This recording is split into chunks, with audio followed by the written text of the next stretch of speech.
আজ আমি কতগুলো ইম্পর্টেন্ট কোশ্চেন এবং তার উত্তর নিয়ে আলোচনা করব, যেগুলো যে কোনো পরীক্ষায় বিশেষ উপযুক্ত। তাহলে আলোচনাটা শুরু করি। কোন মুঘল সম্রাট প্রথম আলমগীর নামে পরিচিত ছিলেন? ঔরঙ্গজেব। আলমগীর কথার অর্থ কী? বিশ্বজয়ী।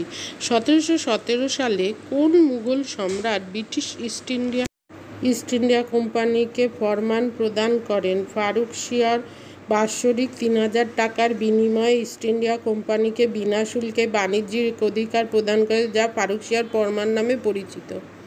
কংগ্রেস শব্দটি কোথা থেকে এসেছে? উত্তর আমেরিকার ইতিহাস থেকে। কংগ্রেস শব্দটির অর্থ কী? জনগণের সমাবেশ। নাগা নারী নেতা গাইদিন লিউকে কে রানী উপাধি প্রদান করেন? জওহরলাল নেহরু। 1937 খ্রিস্টাব্দে কোন চালুক্য রাজা হর্ষবর্ধনকে পরাজিত করেন? চালুক্যরাজ দ্বিতীয় পুলকেশী। ভারতের প্রথম সংবাদপত্রের নাম কি? বেঙ্গল গেজেট বা হিকিস গেজেট বা হিকিস বেঙ্গল গেজেট। আমুক্তমাল্যদা কে রচনা করেন? বিজয়নগর সাম্রাজ্যের তুলুক বংশের শাসক কৃষ্ণদেব রায়।